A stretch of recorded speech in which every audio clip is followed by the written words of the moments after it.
હારે વિચાર્યું છે કે જ્યારે કમ્પ્યુટર નહોતા, સેટેલાઇટ નહોતા, ત્યારે આપણા પૂર્વજોએ આકાશના રહસ્યો કેવી રીતે જાણ્યા હશે? તો ચાલો આજે આપણે પ્રાચીન ભારતના એ જ અદ્ભુત વૈજ્ઞાનિક વારસાની એક મજેદાર સફર કરીએ. ખરેખર આ સવાલ ઘણો મોટો છે, ખરું ને? કોઈ પણ જાતની મોડર્ન ટેકનોલોજી વગર એમણે ગ્રહોની ગતિ, સમયનું આખું ચક્ર અને દિશાઓનું જ્ઞાન મેળવ્યું કેવી રીતે? બસ આ જ રસપ્રદ કોયડો આપણે આજે ઉકેલવાના છીએ. અને આ સફરમાં આપણો ગાઈડ કોણ બનશે? આ અદ્ભુત પોસ્ટર જુઓ. આ ખાલી એક ચિત્ર નથી, પણ જ્ઞાનનો એક આખો ખજાનો છે. જાણે કે પ્રાચીન ભારતના વૈજ્ઞાનિક ચમત્કારોનો એક નકશો જ જોઈ લો. તો ચાલો એમાં ડૂબકી મારીએ. તો આપણી સફરની શરૂઆત થાય છે એકદમ બેઝિક પણ સૌથી મોટા પડકારથી, સમય અને દિશાને માપવા. ચાલો જોઈએ કે આપણા પૂર્વજો આ કામમાં કેટલા માહિર હતા. સૂર્યઘડી, એની ખાસિયત શું છે ખબર છે? એની સાદગી. વિચારો, જેમ આખો દિવસ આપણો પડછાયો બદલાયા કરે છે, બસ એ જ રીતે આ યંત્ર સૂરજની ગતિનો ઉપયોગ કરીને સમય માપતું. એમ કહી શકાય કે આ કુદરતની પોતાની જ ઘડિયાળ હતી. પણ દરેક સૂર્યઘડી આટલી સાદી નહોતી હો. જરા રાજસ્થાનના આ રામયંત્ર પર નજર નાખો. આ તો ખાલી સમય બતાવવા માટે નહોતું, એનાથી ઘણું આગળ હતું.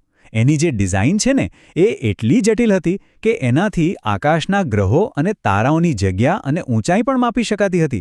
વિચાર કરો, એ જમાનામાં આ કેટલી મોટી વાત કહેવાય. સાચે જ પ્રાચીન એન્જિનિયરિંગનો એક બેનમૂન નમૂનો.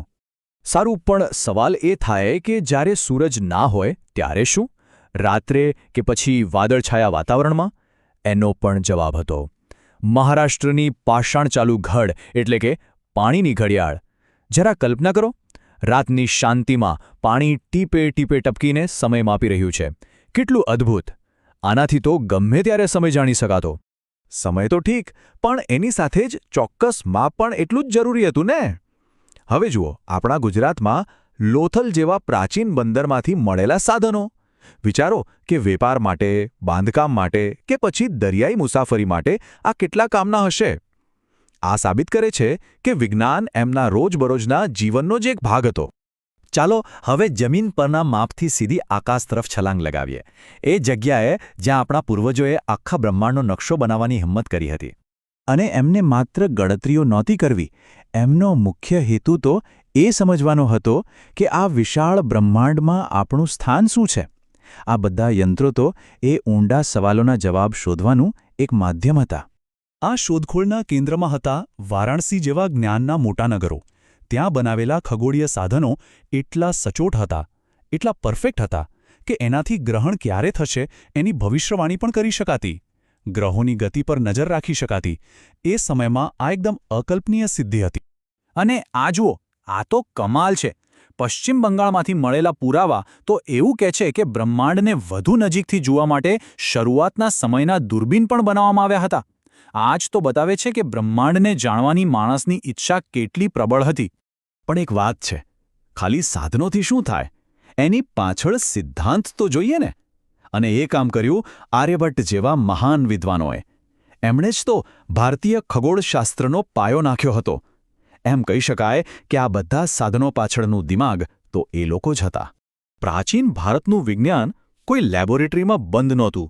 એ તો પ્રકૃતિ સાથે જોડાયેલું હતું. કુદરત સાથે તાલ મિલાવતું હતું. ઋતુઓ, ખેતી, બધું એની સાથે સંકળાયેલું હતું. ચાલો જોઈએ કે આ સંબંધ કેવો હતો. પંચાંગને જ લઈ લો. એ ફક્ત એક કેલેન્ડર નથી, એ તો વિજ્ઞાન, સંસ્કૃતિ અને પ્રકૃતિનું એક અદ્ભુત મિશ્રણ છે. ક્યારે વાવણી કરવી, કયો તહેવાર ક્યારે ઉજવવો, આ બધું જ ગ્રહોની ચાલ પરથી નક્કી થતું. એક રીતે જુઓ તો આ જીવન જીવવા માટેની એક કોસ્મિક ગાઈડબુક હતી. અને જ્ઞાનની આ આખી સિસ્ટમ તમિલનાડુ જેવા પ્રદેશોમાં પેઢીઓ સુધી સચવાઈ રહી. આ જ તો આપણા ભવ્ય બૌદ્ધિક વારસાની નિશાની છે. અને આ વૈજ્ઞાનિક વારસો કંઈ ફક્ત મોટી મોટી વેધશાળાઓ સુધી સીમિત નહોતો.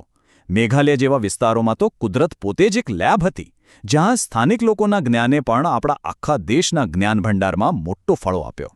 તો હવે તૈયાર થઈ જાઓ આ વૈજ્ઞાનિક વારસાની વિશાળતા જોવા માટે. કારણ કે હવે આપણે આખા ભારતમાં એક ફટાફટ વિઝ્યુઅલ ટૂર પર નીકળવાના છીએ. જુઓ, ઉત્તરમાં પંજાબના સૂર્ય મંદિરોનું એન્જિનિયરિંગ હોય કે પછી છેક દક્ષિણમાં કેરળના પ્રાચીન ખગોળીય ગ્રંથો, જ્ઞાનની આ ગંગા આખા દેશમાં વહેતી હતી. આ ભૌગોલિક અને બૌદ્ધિક વિવિધતા ખરેખર અકલ્પનીય છે. આપણી સફર આગળ વધે છે. પૂર્વમાં આસામની કુદરતી જ્ઞાન પરંપરાઓથી લઈને હિમાચલ પ્રદેશમાં હિમાલયની ઊંચી ખીણોમાં બનેલા ઓબ્ઝર્વેશન સેન્ટર સુધી દરેક પ્રદેશે પોતાનો આગવો ફાળો આપ્યો છે. અને આ જ્ઞાન દેશના ખૂણે ખૂણા સુધી પહોંચ્યું હતું. નાગાલેન્ડમાં પહાડો પરથી સમય માપવાની દેશી રીતો હોય કે પછી સિક્કિમમાં સચવાયેલી બૌદ્ધ જ્ઞાન પરંપરા, આ વારસો કેટલો બધો વૈવિધ્યસભર છે, નહીં? મતલબ કે આ કોઈ એક જગ્યાની વાત નથી. આ તો જ્ઞાનની એક એવી જ્યોત હતી જે આખા ભારતમાં પ્રગટી હતી. અને આ જ જ્યોત આજે પણ આપણને એક ભવ્ય બૌદ્ધિક વારસાથી જોડી રાખે છે. એટલે જ કહેવાય છે, પિત્તળ અને પથ્થરના પ્રાચીન યંત્રોથી લઈને આજના આધુનિક દિમાગ સુધી આપણા બ્રહ્માંડને સમજવાની શોધ એક કાલાતીત ભારતીય પરંપરા છે. જે જિજ્ઞાસાએ એમને તારા સુધી પહોંચાડ્યા, એ જ જિજ્ઞાસા આજે પણ આપણા વૈજ્ઞાનિકોને આગળ વધવા માટે પ્રેરણા આપે છે. આ તો આપણે ફક્ત એક ઝલક જોઈ છે. વિચારો તો ખરા, આપણા ભવ્ય ભૂતકાળના બીજા કેટલાય રહસ્યો હજી શોધવાની રાહ જોઈ રહ્યા હશે. સાચે જ, આ શોધની સફર ક્યારે પૂરી થવાની નથી. અને આટલી અદ્ભુત જાણકારીને એકઠી કરીને આ સુંદર પોસ્ટર બનાવનાર ટિંબા ગામ પ્રાથમિક શાળા અને ત્યાંના મુખ્ય શિક્ષક શ્રી સતીશ પ્રજાપતનો આપણે દિલથી આભાર માનવો જોઈએ. એમના જેવા લોકોના પ્રયત્નોને કારણે જ આપણે આપણા આ ભવ્ય વારસા સાથે જોડાઈ શકીએ છીએ. ખૂબ ખૂબ આભાર.